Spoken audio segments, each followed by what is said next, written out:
Show करने का decision लिया, मेरा इरादा मजबूत हुआ। आज मुझे पूरा अटेंड करके बहुत सारे साथी निर्णय लेने वाले हैं कि मैं भी इस बिजनेस में सर जैसा बन सकता हूं।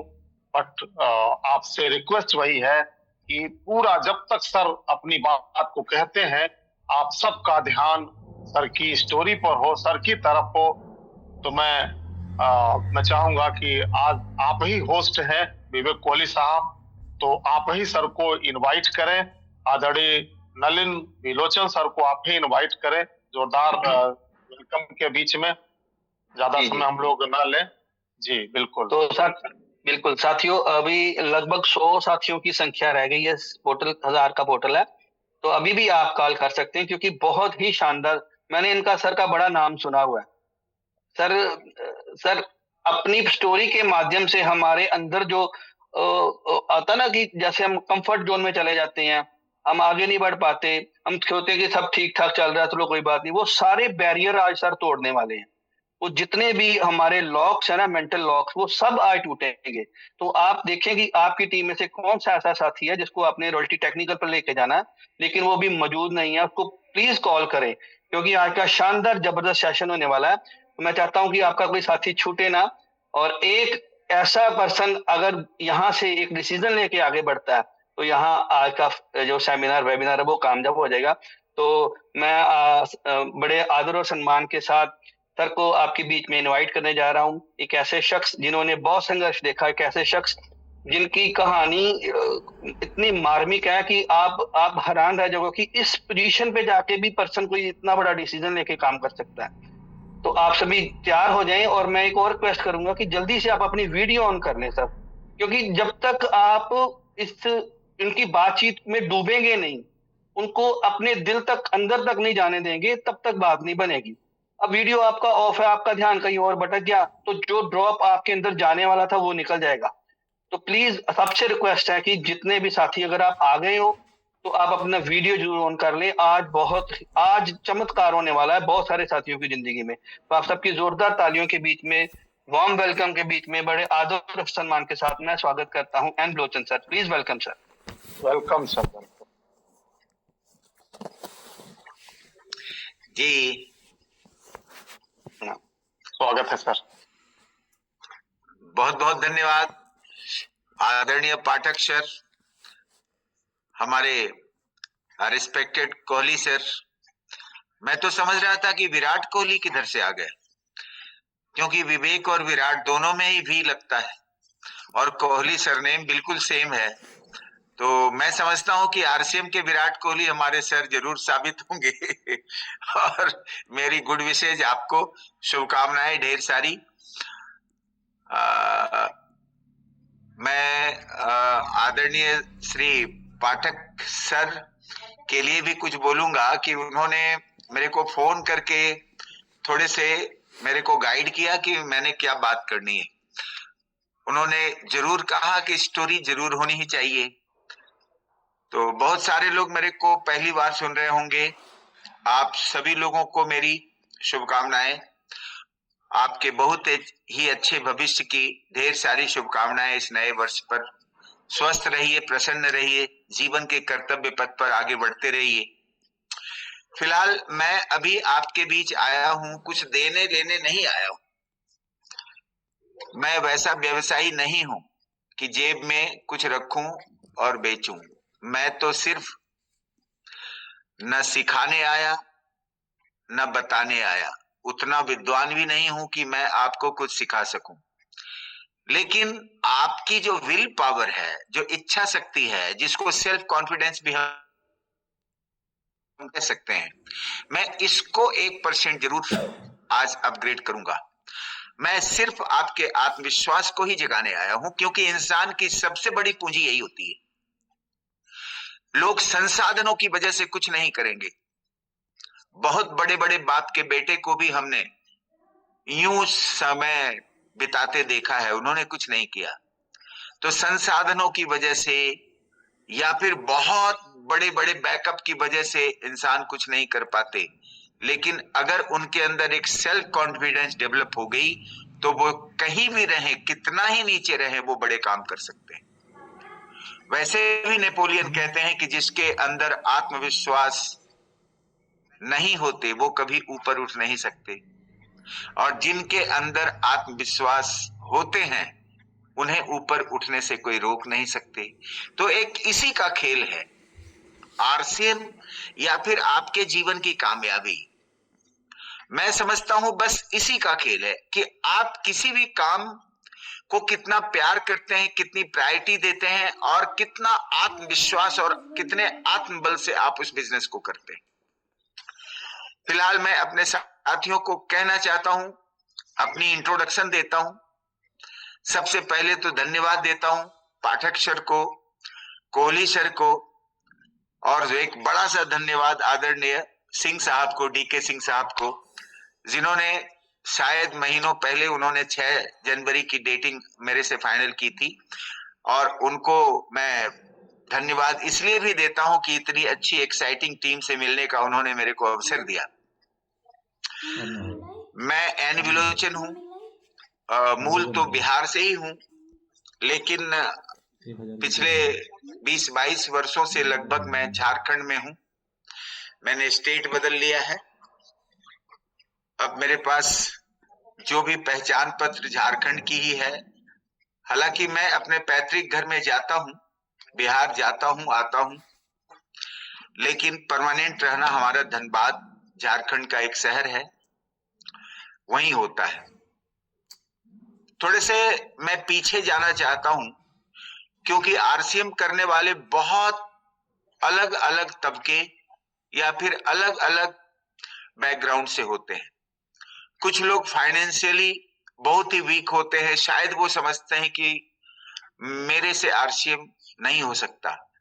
कुछ लोग एजुकेशन में पीछे रहते हैं। कुछ लोगों के पास, देखिए, मानव तो अपूर्ण होता है, मानव पूर्ण कभी होता नहीं है। मैं इन्हीं सारी थोड़ी बहुत जो वीकनेस है, या फिर एक चीज तो मैं बिल्कुल कहूंगा मेरे मित्रों, दोस्तों, भाइयों, बहनों, मैं बिल्कुल इस बात को कहूंगा कि अपनी असफलता की वजह अगर कोई परिस्थितियों को देता है तो ये 100% बकवास है। इसको मैं दूसरी बार भी कहता हूं, जीवन की असफलताएं कभी परिस्थितियों की वजह से नहीं होती। ये 100% एक्सक्यूजेज है, जिसको हम बकवास भी कह सकते हैं। तो आप जहां हैं, जैसे हैं, वहां से एक बड़ी कामयाबी हासिल कर सकते हैं। सबसे बड़ी मेरिट है आपकी, सबसे बड़ी योग्यता जो आपके पास है वो ये है कि आप ह्यूमन बीइंग हैं। अगर आप अभागे होते तो कीड़े मकोड़े बनते, अगर आप अभागे होते तो जानवर बनते। अरे, संसार का सर्वश्रेष्ठ प्राणी इंसान बनकर भी अगर हम परिस्थितियों को दोष दें अपनी असफलताओं के लिए, तो ये बहुत बड़ी एक्सक्यूजेज है। मैं आप सभी से कहना चाहता हूं, एक ही कोख से 2 बेटे पैदा होते हैं, एक ही माँ का प्यार मिलता है, एक ही लालन पालन मिलता है, एक ही माहौल मिलता है, सारा कुछ बराबर होता है। फिर क्यों एक आईएएस बनता है और दूसरा बेरोजगार रह जाता है? क्यों? दोनों को तो बन जाना चाहिए था। तो परिस्थितियां कभी इसके लिए जिम्मेदार नहीं होती। और आप सभी जितने भी आप मेरे को सुन रहे हैं, अभी 1K दिख रहा है, 1000 लोग सुन रहे हैं, मैं कागज पर लिखकर आपको देता हूं कि 1000 के 1000 लोग, चाहे जितने भी उम्र के हैं, चाहे जैसी भी बैकग्राउंड है, चाहे जैसी भी एजुकेशन लेवल है, चाहे जैसी भी फाइनेंशियल क्राइसिस है, चाहे कुछ भी है, ये 1000 के 1000 लोग आरसीएम में कामयाब हो सकते हैं। वो टेक्निकल हो सकते हैं। इतनी कामयाबी, इतनी गारंटी मैं आपको देता हूं। अगर भरोसा नहीं तो मेरे 10 मिनटों में मेरी स्टोरी सुन लो। मैं एन विलोचन 1961 में पैदा हुआ। मेरी माँ ऑलरेडी स्टेट गवर्नमेंट की टीचर, मेरे पिता सेंट्रल गवर्नमेंट एम्प्लॉई। हालांकि छोटी ही नौकरी थी, लेकिन दोनों ही सरकारी नौकरी पेशा माता पिता का मैं संतान। 81 जस्ट 20 साल की उम्र में मेरी शादी हो जाती है, और जस्ट 3 साल बाद 84 में मेरे पिताजी मेरे लिए बीआरएस लेते हैं कि मैं वॉलंटियरी रिटायरमेंट ले रहा हूं। बीआरएस होता है, पहले होता था, कि अब शायद वो नहीं है, मैं समझता हूं। तो अगर समय से पहले कोई सेवानिवृत्त होते हैं तो अपनी जगह अपने बच्चों को या किसी को भी परिवार के लोगों को नौकरी दे सकते हैं। मेरे पिताजी ने मेरे लिए वीआरएस लिया, लेकिन मैंने उस नौकरी को नहीं लिया, एक्सेप्ट नहीं किया, रिजेक्ट किया। बाबूजी ने बोला कि बाप की नौकरी नहीं करेगा तो किसकी करेगा? अरे आने वाले दिनों में भगवान मिल सकते हैं लेकिन नौकरी नहीं, तू नौकरी नहीं करेगा? मैंने बोला बिल्कुल नहीं, क्योंकि मैं देखा हूं कि नौकरी पेशे वाले की जिंदगी कैसी होती है। जब मैं 7-8 में पढ़ता था तो मेरी माँ आम खरीदने के लिए चांदी का पायल बंधक रखती थी सुनार की दुकान में। और जब मैं 10-11 में, मैंने 10th-11 में मैं स्काउट में गया था 10 दिनों की ट्रेनिंग में, तो उन्होंने कान की वाली बंधक करके मेरे लिए ड्राई फ्रूट लाए थे। तो ये सारे थे लफड़े।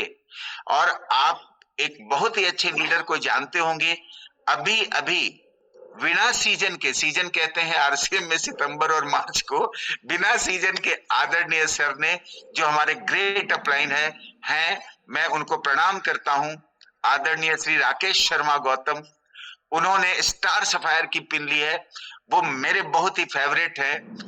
और वो क्या कहते हैं कि नौकरी पेशे वाले की जिंदगी क्या होती है मैं बताता हूं। ये ना भूखा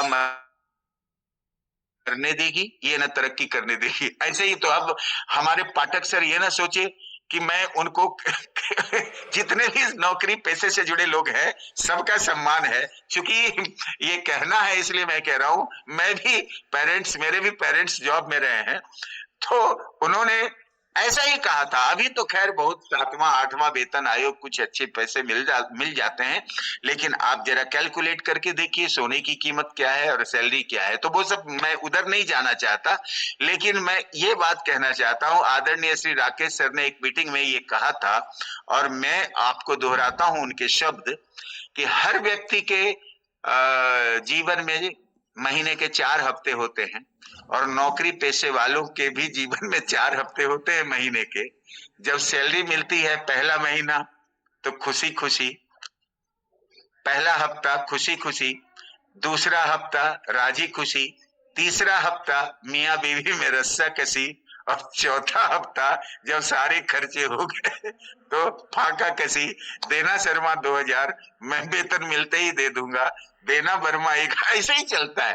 तो मैंने बोला कि आप दोनों ही नौकरी कर रहे हो तब तो ये हाल है, और मैं अकेला नौकरी करूंगा तो क्या होगा? मेरे को नहीं करना, आपने नहीं करना तो आप किसी को दे दीजिए। एक बात और भी मैं बोलूंगा मेरे मित्र, क्योंकि मेरे बाबूजी ने बोला कि ऐसा क्या कारण है, कारण बता।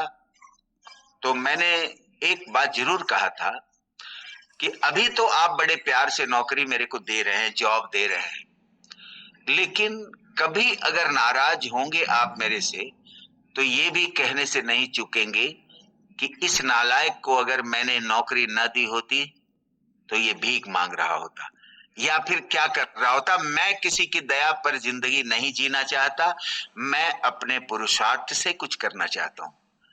इसलिए, और मैं आप सभी को कहता हूं, जितने भी लोग मेरी आवाज सुन रहे हैं, मैं कहता हूं बिल्कुल अपने पुरुषार्थ से जीवन का एक रास्ता बनाइए, खुद से हासिल कीजिए। शिप, पानी का जहाज, अरबों की लागत से बनाया जाता, वो सबसे ज्यादा सुरक्षित बंदरगाह पर रहता, लेकिन मेरे दोस्तों, बंदरगाह पर रखने के लिए अरबों रुपए की लागत से उसको नहीं बनाया जाता, बल्कि समंदर की खतरनाक लहरों से लड़ने के लिए बनाया जाता है। अरे हम भी कोई शोकेस में सजने के लिए पैदा नहीं हुए, हम भी अपने जीवन की समस्याओं, चुनौतियों से लड़कर कामयाब होने के लिए पैदा हुए, इतिहास बनाने के लिए पैदा हुए। अरे जीना है, सोना है, खाना है, जीना है, सोना है, खाना है, फिर मर जाना है। मर गए, न पड़ोसियों को पता कौन आया और न दोस्तों को पता कौन गया। ऐसी भी मुर्दे की जिंदगी कोई जिंदगी है? कुछ करो, जमकर करो, आओ लड़ो 3 साल के लिए। मेरे साथ क्या हुआ मैं उसको आगे बढ़ाता हूं। 84 में नौकरी को मैंने रिजेक्ट कर दिया, 15,000 में उस नौकरी को बेचा गया था। वो नौकरी के अगेंस्ट मेरी जगह किसी ने ली थी उस नौकरी को, तो उसने 15,000 उस समय दिए थे। 89 में मैं कोलकाता चला गया, वहां मेरी बहन, मेरे बहनोई होते थे, 2 साल मैं उनके साथ रहा। एक ज्वेलरी की शॉप थी, 91 में मेरी एक दुकान आ गई और मैंने अपनी माँ और अपनी पत्नी के जेवरात बेचकर जितने भी पैसे 12-15 हजार इकट्ठे हुए थे लेकर मैं कोलकाता गया। वहां मैंने अपना एक बिजनेस लगाया। सेटिस्फेक्शन ये था कि अब मैं अमीर बनने के रास्ते पर चला हूं, क्योंकि नौकरी, ये बात भी अब मैं जान रहा हूं, पहले मेरे को पता नहीं था कि धरती पर कोई भी ऐसा व्यक्ति नहीं जो किसी जॉब से कामयाब हुआ हो। ये रॉबर्ट टी कियोसाकी ने लिखा है, ESBI। आप समझिए, ई और एस वाले कभी सफल नहीं होते, बी और आई वाले सफल होते हैं। तो मैं सोच रहा था, हालांकि इतनी जानकारी उस समय नहीं थी, लेकिन मैं संतुष्ट था कि मैं अब बिजनेस कर रहा हूं, मैं मोटरसाइकिल खरीदूंगा जब कमाऊं। उसकी भी कल्पना करने का साहस नहीं था। एक मोटर बाइक, सोचिए जीवन कैसा था। और मेरे मित्र 91 में जब मैं वहां, मेरी माँ ने बोला कि जा फैमिली को ले जा, तो मैं कोलकाता अपनी फैमिली को ले गया। एक घर लिया मैंने, चूंकि अब दीदी से अलग रहना था। और वो घर क्या था, 10 बाई 12 का, मिट्टी की दीवार, मिट्टी का फर्श, ऊपर छप्पर, झोपड़ी। हाँ जी हाँ, झोपड़े में मैंने रहना शुरू किया, क्योंकि छत वाला घर लेने की औकात नहीं थी, समझो। और मैं सन भी बता रहा हूं तो आप इस से कैलकुलेट करेंगे कि उस समय मेरी उम्र क्या रही होगी। 91 के बाद मैंने लड़ना शुरू किया, लेकिन क्या देख रहा हूं कि मैं 2 कदम आगे बढ़ने का प्रयास करता हूं तो 4 कदम पीछे हो जाता हूं। बड़ी अजीब स्थिति हो गई। माँ को पेंशन मिलते थे कभी कभार, वो भी मेरे को कुछ हेल्प कर देती थी। 95, 98, सन 2000 तक जाते जाते स्थिति ऐसी हो गई कि लग रहा है तो अब मैनेज करना पड़ रहा है, यानी खाने के लिए भी मैनेज करना पड़ रहा है। तरक्की की बात तो भूल जाइए। शायद पैसों का अभाव, शायद अनुभव का अभाव, शायद परिस्थितियां विपरीत, शायद कुछ भी हो, लेकिन मैं उधर सफल नहीं हुआ। सन 2000 के बाद तो लगा कि घर में खाना बन जाता है, लोग खा लेते हैं, ये चलो ये संतोष है, संतोषजनक है ऐसा। इस बीच मैंने एक गाड़ी भी खरीदा था। मेरी पत्नी ने बोला कि आप दुकान आते हैं, घर जाते हैं, कुछ आप ले लीजिए। तो मैंने साइकिल खरीदा था, और वो साइकिल नई नहीं थी, बल्कि वो साइकिल सेकेंड हैंड थी, क्योंकि नई खरीदने की औकात नहीं थी। देखो हमारा जीवन कैसा था। और जिस घर में मैं रह रहा था, जरा उसको भी आप सुनो कि वो झोपड़ी ही नहीं, झोपड़ी के आगे मिट्टी का कच्चा आंगन जिसके चारों तरफ गंदे नाले बहते, उसके बाद एक टॉयलेट पखाना घर जिसमें सही तरीके से पर्दे नहीं, मेरे बच्चे कागज चुनने वाले बच्चों के साथ खेलते, मेरी पत्नी सरकारी नल से पानी लाती। अरे ये सब कुछ हो रहा था संघर्ष कुछ आगे बढ़ने के लिए, लेकिन उसने दिया क्या? 14 साल के संघर्ष के बाद अचानक 2003 में मेरी दुकान पर दसियों लोग आते हैं, मेरे को बाहर कर देते हैं, और उस एक छोटी सी दुकान में दसियों ताले लगा दिए जाते हैं, और मैं एक सेकंड में जमीन पर आ जाता हूं। 2003, उस समय मेरी उम्र शायद 41 हो रही होगी, आप जोड़ लेना। 61 मैंने अपना वो डेट ऑफ बर्थ बताया है। 25 सितंबर 1961 सोमवार 10:30 बजे हॉस्पिटल में मैं पैदा हुआ था, इसलिए मेरे को ये डिटेल पता है। वैसे भी मास्टर का बेटा, भले ही बहुत धन मास्टर अपने बच्चों को ना दे, लेकिन शिक्षा जरूर मास्टर देते हैं, और जितने भी शिक्षण कार्य से जुड़े हैं मैं सभी को प्रणाम करता हूं, और अपने माता पिता का अक्स देखता हूं उनमें। तो मैं 2003 में फिनिश हो गया। जब मैं घर आता हूं सर दुकान से, बिल्कुल भारी मन से, मेरी पत्नी, और उस घर में था क्या, एक चौकी, एक केरोसिन स्टोव, यही तो जिंदगी थी साहब। मैं जब आता हूं बैठ जाता हूं चुपचाप, मेरी पत्नी हाथ रखती है मेरे कंधे पर, कहती है सब ठीक हो जाएगा, आप घबराइए नहीं। उन्होंने ऐसा इसलिए नहीं कहा कि वो भविष्य जान रही थी, भविष्य दृष्टा थी, बल्कि ऐसा इसलिए कहा कि कहीं डिप्रेशन में कुछ गलत कदम न उठा ले। दोस्तों, 41 साल का युवक एन विलोचन, दुबला पतला काला कलूटा हड्डी सा दिखने वाला, 14 साल के संघर्ष के बाद फिर से वापस अपनी 65 वर्षीय सेवानिवृत्त शिक्षिका के पास, अपनी माँ के पास आता है, रिटायर्ड माँ के पास आता है, अपनी फैमिली के साथ, और माँ की गोद में मैं बच्चों की तरह रोने लगता हूँ और मैं कहता हूँ कि माँ, मैं कुछ नहीं कर पाया माँ, मैं तुम्हारा बहुत नालायक बेटा हूं, मुझे कुछ खाने के लिए दे दो। समझिए सर, मेरे जितने भी रिश्तेदार थे सभी मेरे से नाराज थे, क्योंकि इसने बाप की नौकरी क्यों छोड़ी। सर, मिडिल क्लास और लोअर मिडिल क्लास में जानते हैं, अमीर बनने का सपना देखना भी गुनाह है सर। अमीर बनने का प्रयास करने की तो बात छोड़ दीजिए। मेरे मामा जी बड़े अधिकारी थे बीसीसीएल के, उन्होंने कहा कि बाप की नौकरी इसने छोड़ी है, ये समझ क्या रखा है, छोड़ो इसको मर। और बताता हूं हुजूर, इन 14 वर्षों में शादी का निमंत्रण पत्र मेरे पास नहीं आते थे, क्योंकि 100 रुपए गिफ्ट देने की औकात नहीं थी। बात समझिए, ये समाज का चित्रण मैंने किया था, कि ये समाज का चित्रण किया था कि नदी किनारे कोई गाय भैंस मरी पड़ी रहती है तो उस पर गिद्ध, कौवे, कुत्ते, लोमड़ी, क्या क्या नहीं एकदम घेरे रहते हैं, और जब मांस का अंतिम टुकड़ा समाप्त हो जाता है तो उस कंकाल के पास कोई नहीं रहता। यही है मेरे मित्रों, दोस्तों, जरा जीवन का रहस्य समझो, कुछ करो, भ्रम में जीवन को मत जियो। कहते हैं ना कि वे दिन हवा हुए जब पसीना गुलाब था, अब इत्र भी मलो तो मोहब्बत की बू नहीं। यही है सोसाइटी, जिसके माथे में तेल होते हैं उसी को तेल उधार भी मिलता है। आप समझिए, आपकी जो भी औकात है वो आपकी सक्सेस है।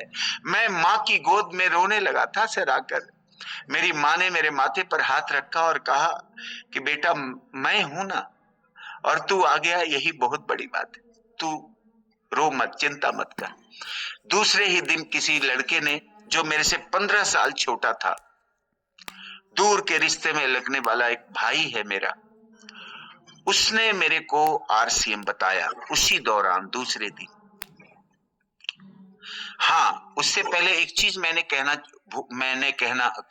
कह नहीं पाया, जो मैं बताता हूं। उस दौरान जब मेरी दुकान में ताले लगाए गए थे, 10-12 दिन मैंने कलकत्ते में गुजारे थे, और एक दिन ऐसा भी गुजरा था जब पूरी फैमिली भूखी सो गई थी, हमने कुछ नहीं खाया था, हमने यानी हमारी पूरी फैमिली।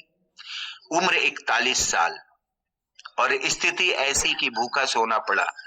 उस समय मेरी अंतरात्मा ने धिक्कारा था मेरे को कि तू जिंदा क्यों है। जो बंदा 40-41 साल का अगर अपनी पत्नी और अपने बच्चों को रोटी तक नहीं खिला सकता तो जीने का औचित्य क्या है, मर क्यों नहीं जाता। कितना बेशरम है कि फिर भी जी रहा है। और तभी मैं माँ के पास आ गया था सारा कुछ छोड़कर। और एक चीज, दूसरी चीज बताता हूं, बड़ा कॉटेड, मैं शिक्षक पुत्र हूं सर, और हमेशा अपने होशो हवास में अपना सत्य संभाषण ही करता हूं, किसी तरह की बात नहीं है। आज तक के 65 साल की उम्र में मेरे नाम से न किसी थाने में कोई एफआईआर है, न किसी अदालत में कोई मुकदमा, ना मैं 1 मिनट के लिए जेल गया हूं। मैं सीधा साधा व्यक्ति हूं। मैं कहना चाहता हूं, जब मैं आया था माँ के पास तो दूसरे दिन जब मेरे को उस बंदे ने आरसीएम बताया कि भैया आप आरसीएम जानते हैं, मैंने कहा जरा दरवाजा लगा। मैंने कहा नहीं, थोड़ा पानी देना। उसने मेरे को आरसीएम की मीटिंग में ले जाने का प्रस्ताव रखा। मेरे मित्रों, दोस्तों, भाइयों, बहनों, और अगर 40 से कम की हो तो मेरी बेटियों, मैं कहना चाहता हूं कि अगर तुम्हारे पास आरसीएम का प्रस्ताव आता है तो इसे आरसीएम का साधारण ऑफर या प्रस्ताव मत समझना, इसे ईश्वर की प्रत्यक्ष अनुकंपा समझना, ईश्वर का प्रत्यक्ष आशीर्वाद समझना।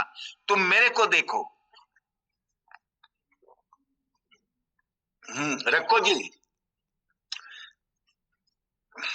उस लड़के ने कहा आप एक मीटिंग में चलिए भैया। अब दूसरी बात कह रहा हूं, इसको भी याद रखना। मेरी पत्नी मेरे कपड़े साफ कर रही थी, मेरे को वहां से 200 kilometre Malda town college auditorium meeting में ले जाया जा रहा था, आरसीएम की मीटिंग में ले जा रहा था, जब मैं आरसीएम को जानता भी नहीं था, जुड़ने की बात छोड़ो, और किस स्टेज में था वो तो आपने सुन ही लिया। जब मेरी पत्नी कपड़े धो रही थी तो अपने 41 साल के जीवन के उस इकलौते कपड़े के सूखने का इंतजार मैं एक गमछा पहन के कर रहा था। मैसेज क्या है कि मेरी 41 साल की जिंदगी में पहनने के दूसरे कपड़े नहीं थे सर। जब तक वो कपड़ा सूखा नहीं, मैं गमछे पहनकर उस कपड़े का इंतजार किया। देखो, ये जीवन के स्ट्रगल या फिर जीवन की उस स्टेज को देखो।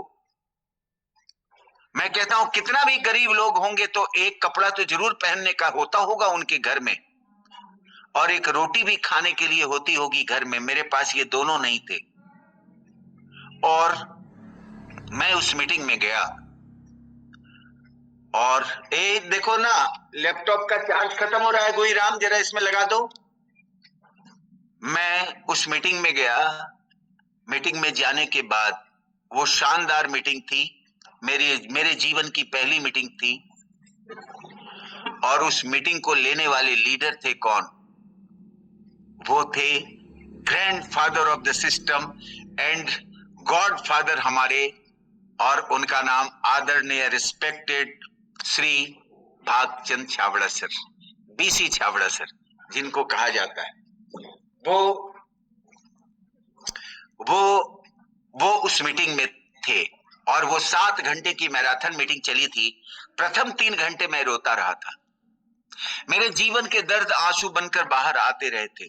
मेरे को कुछ भी लज्जा नहीं आ रही थी कि आजू बाजू वाले लोग देख रहे हैं, मैं रोता ही जा रहा था। और जब पहले स्पेल में सर नीचे आए तो मैंने उनके पांव छूकर कहा कि सर मैं बहुत अभागा व्यक्ति हूं सर, जीवन में सफलता नहीं, मरना चाहता हूं। तब उन्होंने कहा था बैठ, अभी मीटिंग समाप्त नहीं हुई। उसके बाद सेकेंड स्पेल में जैसे लग रहा था कि सर मेरे ही लिए बोल रहे हैं।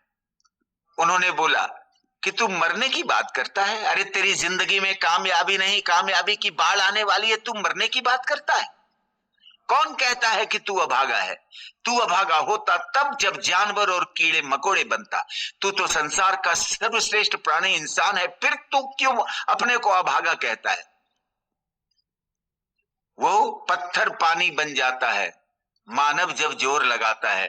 समझो, मेरा उद्भव हुआ वहां, मैं मर रहा था, लेकिन मेरे अंदर एक नई ऊर्जा का संचार होता है और मैं खुद से कमिटमेंट करता हूं कि एक बार तो मैं आरसीएम में प्रयास करके ही मरूंगा। और मैं जब उधर से आता हूं, उस समय मेरी माँ की उम्र 75 साल थी शायद, और लगभग इसी के आसपास। मैंने पांव छूते हुए, पांव दबाता था मैं रात में माँ को, माँ के लिए चाय भी लाता था ग्लास में दुकान से खरीद कर। तो माँ को मैंने बोला था कि माँ मैं आरसीएम की मीटिंग में आ रहा हूं, मेरा नैतिक बल, कोई ताकत तो है नहीं, अधिकार भी नहीं कि मैं तुमसे कुछ मांगू, लेकिन मैं आरसीएम की मीटिंग से आ रहा हूं माँ, मेरे को 1260 रुपए दे दे, मैं आरसीएम में जुड़ना चाहता हूं। सर उस समय 2 रुपए भी मेरे पास नहीं होते थे और कोई दे भी नहीं सकता था मेरे को, और माँ ने मेरे को दिया और मैं आरसीएम की आध्यात्मिक यात्रा मैंने शुरू की। उसके बाद तो जैसे सब कुछ बदल गया। चौथे महीने मेरी पहली इनकम आई थी 1540 की। 10वें महीने 10वें महीने में मैं लीडरशिप में आ गया। 13वें महीने में मैं रॉयल्टी में आ गया। और रॉयल्टी की एक घटना बताता हूं, उस समय ऑनलाइन बिजनेस नहीं था। आदरणीय श्री सुरेंद्र बस, जो आज शानदार डायमंड हैं, डॉक्टर सुरेंद्र बस सर का फोन आता है मेरे पास। वो कहते हैं विलोचन जी, इस महीने आपकी कितनी इनकम आप एक्सपेक्ट करते हैं? मैंने बोला कि सर 30,000 आ जाए तो अच्छा है। उन्होंने कहा ठीक है, इससे ऊपर आएगा तो मेरा। मैंने कहा सर 35,000। उन्होंने ठीक है, इसके ऊपर आएगा तो मेरा। मैंने कहा 40,000। तो ठीक है, इसके ऊपर आएगा तो मेरा। तो मैंने कहा सर 50,000। तो ठीक है, इससे ऊपर। तो मैंने सिर्फ मैं कहा आप ही बताइए मेरी कितनी इनकम है, तो उन्होंने कहा 55,000 कुछ 55, इस तरह उन्होंने मेरे को इनकम बताई थी वो रॉयल्टी की। 18वें महीने में टेक्निकल लेता हूं और उसी टेक्निकल के साथ साथ मैं अपने जीवन की सपनों की कार लेता हूं, गाड़ी। और पहली गाड़ी मेरी मारुति 800 थी। 18वें महीने आरसीएम ज्वाइन करते ही 18वें महीने में, और ज्वाइन करते समय मेरी क्या हालत थी, मेरे हालात कैसे थे आपने देखा। और वो गाड़ी भी जो मैंने खरीदी वो लोन में नहीं, अभी अभी इंटरनेशनल भिखमंगा आरसीएम का नहीं, इंटरनेशनल भिखमंगा आदमी एन विलोचन, उसके पास कहां से आईटीआर होता, कहां से आधार कार्ड होते, कहां से बैंक पासबुक का ये सब होता जो कोई लोन मेरे को देता बैंक। तो मैंने कार वैसे ही खरीदा नगद, जैसे लोग आलू प्याज नगद खरीदते हैं बाजार में जाकर। मैंने अपनी गाड़ी नगद खरीदी, ये शोरूम में जाकर मैंने दे दिए, लो भाई दो मेरे को गाड़ी। और उसके बाद आज तक मैं लगभग 5 गाड़ियां खरीद चुका हूं। और अब तो शानदार है, मेरी पत्नी भी एमराल्ड है और मेरे को भी स्टार एमराल्ड वाली इनकम आ जाती है, मेरी पत्नी एमराल्ड हो जाती है। हमेशा मैं 2 गाड़ियां रखता हूं, एक गाड़ी मेरे लिए मैं घूमता हूं, दूसरी गाड़ी मेरी मिसेज के लिए गैरेज में लगी रहती है। पैसे की कोई बात नहीं, मजा आता है। आज सबसे बड़ी बात यह है मेरे दोस्तों, मित्रों, भाइयों, बहनों, बेटियों, जरा सुनो मेरी बात। जितने पैसे मेरे पास आते हैं उतने पैसे और लोग भी कमाते होंगे, लेकिन उनकी कमाई उनकी वजह से आती है और मेरी कमाई सिस्टम की वजह से आती है। मेरा 24 का 24 घंटा मेरे पास रहता है। मेरे को बुला लो कहीं मनाली, बुला लो कहीं कुछ, मैं बिल्कुल जाऊंगा, तुम्हारे साथ एंजॉय करूंगा। ना काम का टेंशन, ना बिजनेस का टेंशन। वो पैसे आते हैं क्योंकि ये पैसिव इनकम है। बना लो, खुशहाल जीवन का सबसे बड़ा सहारा ये पैसिव इनकम। इतना ही नहीं, इसके बाद रिटायर होने के बाद मेरी माँ की कोई भी पेंशन अभी नहीं आती, लेकिन मैं रिटायर की उम्र से ज्यादा हो चुका हूं, मेरे पास अभी पूरी इनकम आती है। जीवन के अंतिम सांस तक ये पैसे आएंगे और मेरे मरने के बाद भी ये खत्म नहीं होगा, क्योंकि बाजार कभी मरता नहीं। ये पैसे हमारे बेटे को जाएगा।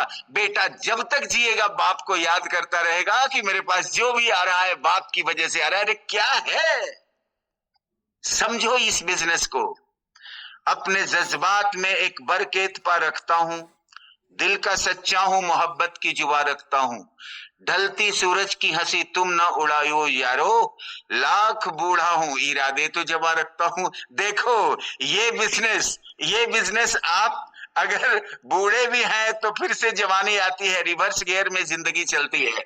मैं आप सभी से अब थोड़े से बिजनेस की बात कर लेता हूं। मैं समझता हूं अब तक आपने डिसाइड कर लिया होगा कि अब मेरे को आरसीएम ही करना है। मेरे मित्रों, बस एक मैसेज आपको शानदार दे रहा हूं, ये तो नेटवर्क है और हमारा एक ट्रेडिशनल बिजनेस होता है और ये नेटवर्क का बिजनेस होता है। आप इस नेटवर्क को भी ट्रेडिशनल के तरह करो। जी हां, फर्स्ट 3 इयर्स, पहला प्रथम 3 साल समझ लो, आप इसको करो, बिल्कुल करो। और सबसे बड़ी बात है, आप इस बिजनेस को करो, लेकिन उससे पहले भी एक काम करो कि इस बिजनेस से प्यार करो। You don't do this system तो क्या, यू लव दिस सिस्टम। आप प्यार करो इससे। जो अपने काम से प्यार करता है उस काम में वो टॉप पर जाता है। मैं आपसे बिल्कुल कहना चाहता हूं, आप इस बिजनेस से प्यार करो। आपको थोड़े से मेरे पास समय अभी होंगे, मैं आपको कहना चाहता हूं, उज्जवल पाटनी जी कल कह रहे थे, मैं बापू सभागार में था, 5500 लोग थे। उन्होंने बोला कि नेटवर्क मार्केटिंग के लिए पूरे विश्व में अगर सबसे फेवरेट नेशन कोई है, सबसे अनुकूल देश अगर कोई है तो वो इंडिया है। आप जिस देश में पैदा हुए हैं, अरे यही देश विश्व का सबसे अनुकूल और सबसे अच्छा देश है नेटवर्क मार्केटिंग के लिए। दूसरा, आप जिस आरसीएम में हैं, अरे ये पूरे भारतवर्ष में सबसे बढ़िया प्लेटफॉर्म है आरसीएम। तीसरा, और जिस प्रोडक्ट का आप कारोबार करते हैं, पूरे वर्ल्ड में, पूरे इंडिया में सबसे बढ़िया प्रोडक्ट आरसीएम के पास है, जो 2 रुपए की वो क्या कहते हैं, वो शैम्पू भी बेचती है, और 28 रुपए की घटिया नमक से अच्छा आरसीएम का 24 रुपए का नमक बेचती है। समझो इस बात को, कीमत भी कम है, क्वालिटी में दम है, खरीदने से इनकम है, तो किस बात का गम है। अरे यही आरसीएम है भैया।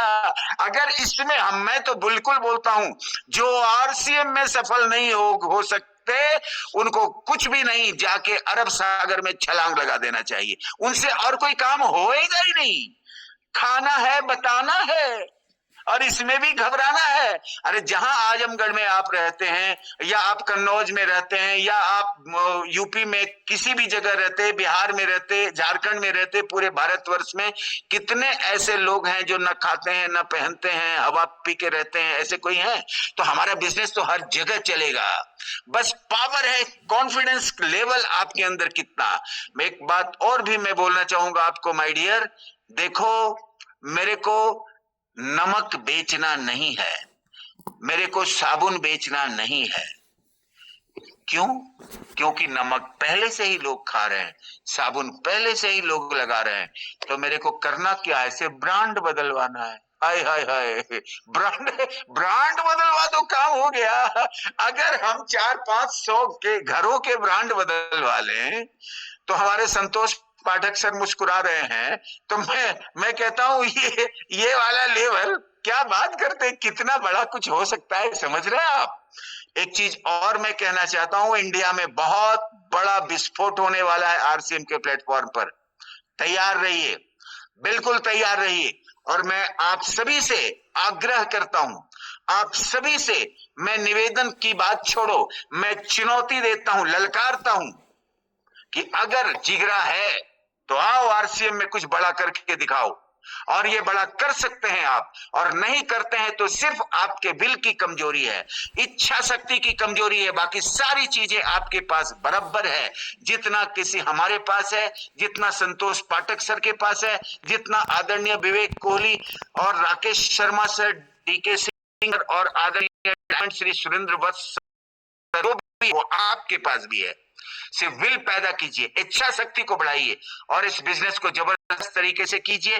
पहला क्या करना है? Use the product, 100% product use करना है आरसीएम का। दूसरा क्या करना है? Retail the product. हमको प्रोडक्ट यूज करने के साथ साथ दूसरों को रिटेल भी करना है, शेयर भी करना है, और शर्माने की बात नहीं है। अरे जो काम मैं आपको बता रहा हूं, वो काम अमिताभ बच्चन, सलमान खान, माधुरी दीक्षित सब लोग करते हैं, फिर हम क्यों नहीं कर सकते? और तीसरा काम है बिल्ड ए नेटवर्क, नेटवर्क बनाना है। नेटवर्क के बिना कुछ भी नहीं। आपको मैं बताना चाहता हूं कि अगर आपके पास नेटवर्क नहीं है तो आपके पास कुछ भी नहीं है। और आज जो भी हीरो हैं हिंदुस्तान या वर्ल्ड के लेवल पर, सब नेटवर्क के ही कारण है। खैर, फिलहाल मैं हिंदुस्तान का ही कुछ आपको मैं उदाहरण देता हूं। अभी हमारे पीएम साहब हैं आदरणीय नरेंद्र मोदी सर, वो क्यों है? तो नेटवर्क की वजह से है। उस नेटवर्क को वोटर कहते हैं। आज अंबानी और टाटा जैसे लोग बहुत बड़े उद्योगपति हैं, क्यों हैं? इसलिए कि उनके पास भी नेटवर्क है, और उस नेटवर्क को कस्टमर कहते हैं। आज अमिताभ और सलमान बड़े सेलिब्रिटी क्यों हैं? क्योंकि उनके पास भी एक नेटवर्क है, जिसको हम फैंस कहते हैं। अरे कौन सा ऐसा व्यक्ति है जिसके पास बिना नेटवर्क के कामयाबी आ गई? एक डॉक्टर के पास भी पेशेंट की नेटवर्क होती है, एक वकील के पास भी क्लाइंट्स की नेटवर्क होती है। एक हम ही तो ऐसे हैं, न आगे नाथ न पीछे होगा, कुछ नहीं, एकला चलो रे, एकला चलो रे, और गरीब पैदा होते हैं, गरीब मर जाते हैं। मैं कहता हूं बिल्ड ए नेटवर्क, नेटवर्क बनाइए, एक अच्छी नेटवर्क बनाइए, एक संगठित ग्राहक का एक बहुत बड़ा समूह बनाइए, इसी को नेटवर्क कहते हैं। और लास्ट में लीडरशिप पैदा कीजिए अपने अंदर। देखिए अभी पाठक सर को, देखिए अभी विवेक सर को, देखिए अभी डीके सर को, देखिए अभी हमारे और सारे लीडरों को। ये लीडरशिप हुनर अपने अंदर पैदा कीजिए। Everything is possible for a human being. एक इंसान के लिए सब कुछ संभव है, बिल्कुल हो सकता है। और इसको हम एक लाइन में कहते हैं कि क्या नहीं होता जहां में करने वाला चाहिए, जहां का मतलब दुनिया। क्या नहीं होता जहां में करने वाला चाहिए, बेधड़क बेखौफ होकर लड़ने वाला चाहिए।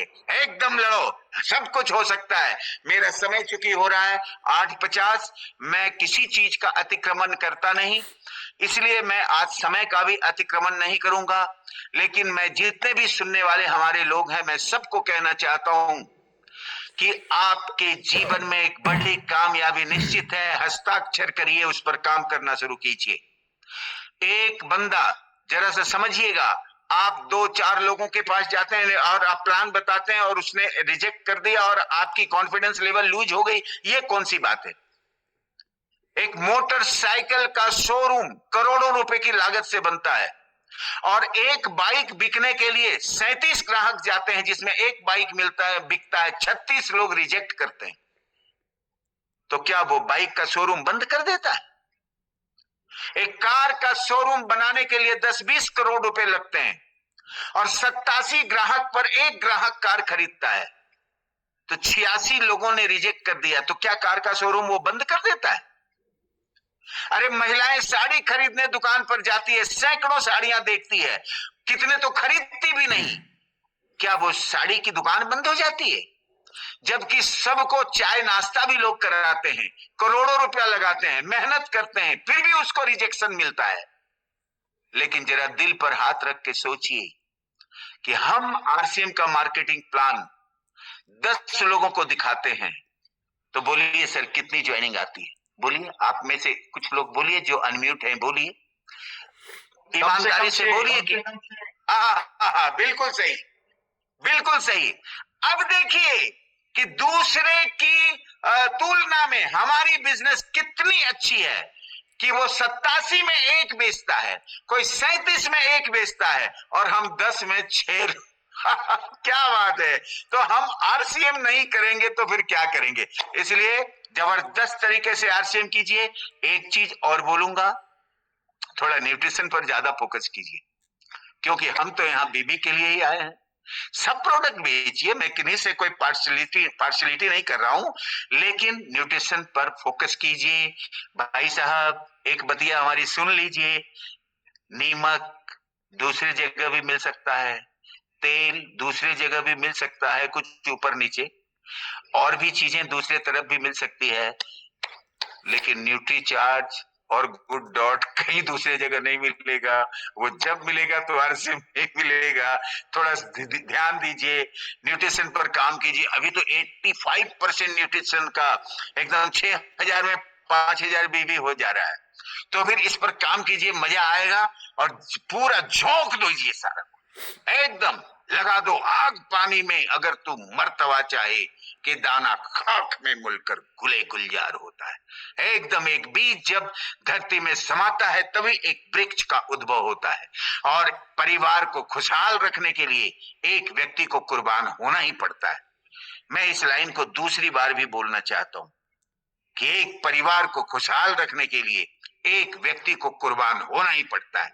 इसलिए अगर मान लीजिए कादिर अहमद जी मेरे को दिख रहे हैं, संजय कुमार जी दिख रहे हैं, जयप्रकाश सिंह दिख रहे हैं, मैं कहना चाहता हूं, अगर आप अपने आप को न्योछावर कर देते हैं और उसके बदले में आपके परिवार को एक अच्छी जिंदगी मिलती है, खुशहाल जिंदगी मिलती है, सपने पूरे होते हैं, तो क्यों ना करो मियां, क्यों ना करो।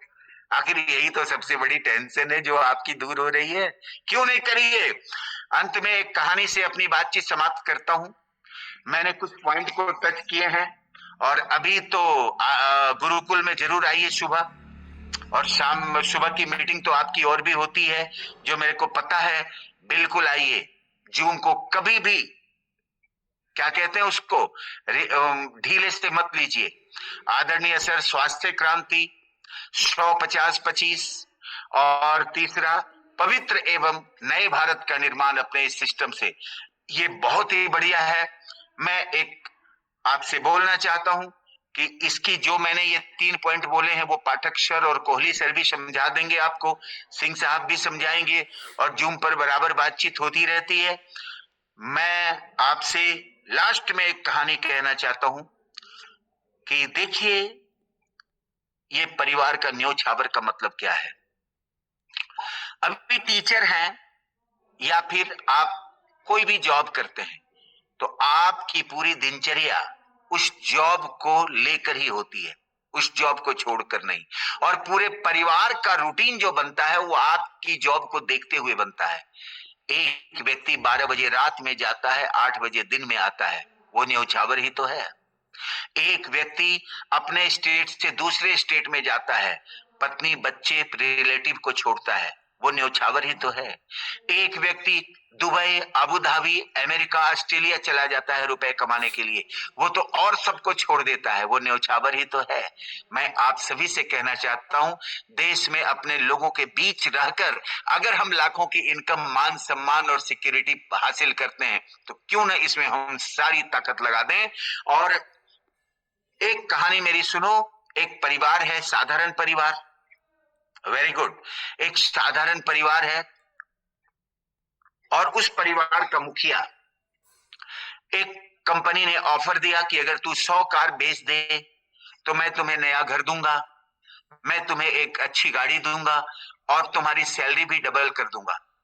और उस व्यक्ति ने 100 कार बेचने के लिए घर छोड़ दिया, घर छोड़ दिया, उसे और किसी मोटिवेशन की जरूरत नहीं। पत्नी जब रात में फोन करती कि अच्छे से काम करो, बुलाती नहीं, काम करो क्योंकि तुम्हारे काम करने से मेरा सपना पूरा होगा, तो उसको पावर मिलता। और बच्चे सुबह में फोन करते, पापा बिल्कुल जोरदार तरीके से काम करना, नई गाड़ी मिलेगी, मैं गाड़ी में चढ़ना चाहता हूं। देखो बात को समझो, वहीं से उनको मोटिवेशन मिल रहा है पत्नी और बच्चे से। और क्या हो रहा है और जरा समझो, उनकी माँ और उनके पिता मंदिर मस्जिद में जा रहे हैं, वो टेक रहे हैं माथा भगवान से कि हे भगवान मेरे बेटे को सफल बना दो। संकल्प उसके बेटे का है लेकिन पैरवी उसकी माँ कर रही है, उसका बाप कर रहा है। जरा सोचो, पत्नी सोमवार का व्रत रख रही है, पत्नी फातिहा करवा रही है क्योंकि मेरे हस्बैंड को कामयाब बना दो। अरे संकल्प उसके हस्बैंड का है लेकिन वकालत कर रही है पत्नी, और बच्चे भी भगवान से प्रे कर रहे हैं कि मेरे पापा को सफल बना दो। संकल्प तो उसके बाप का है लेकिन पैरवी उसके बच्चे कर रहे हैं। क्यों ये सब क्यों हो रहा है? तो इसलिए हो रहा है, उस एक व्यक्ति के हारने से वो उसका पूरा परिवार हार जाएगा और उस एक व्यक्ति के जीतने से उसका पूरा परिवार जीत जाएगा। समझो, अगर आप हार जाओगे आरसीएम के प्लेटफॉर्म पर तो आप अकेले नहीं हारोगे, आपके साथ आपका परिवार हार जाएगा। और अगर आपने जीत लिया तो अकेले नहीं जीतोगे, आपका परिवार जीत जाएगा। तो मैं आपसे कहना चाहता हूं कि पानी में कंकड़ मत फेंको क्योंकि उसे पीता कोई और भी है। जियो तो सफल बनकर जियो क्योंकि तुम्हें देखकर जीतता कोई और भी है। तो मेरी बात यहां समाप्त होती है। आप सभी लोग, Pathak sir, Kohli sir, DK sir और अपने सारे आदरणीय गुरुओं के सानिध्य में काम कीजिए, उनके दिशा निर्देश में काम कीजिए। मेरी शुभकामनाएं आप सभी के साथ है। शानदार पिन लीजिए, शानदार इनकम पर जाइए, बड़ी इमारत वाला घर में रहिए, लंबी चमचमाती कार में घूमिए, जिधर जाए उधर सैकड़ों सेल्फी लेने वाले लोग मिले, जिधर जाए उधर सैकड़ों लोग आपका हस्ताक्षर लेने वाले लोग मिले। आप सिर्फ यूपी में नहीं पूरे भारत के हीरो बनिए। ऐसी शुभकामनाओं के साथ मैं अपनी बात समाप्त करता हूं। बहुत बहुत धन्यवाद। Thank you, all the best. जय RCM. Thank you very much.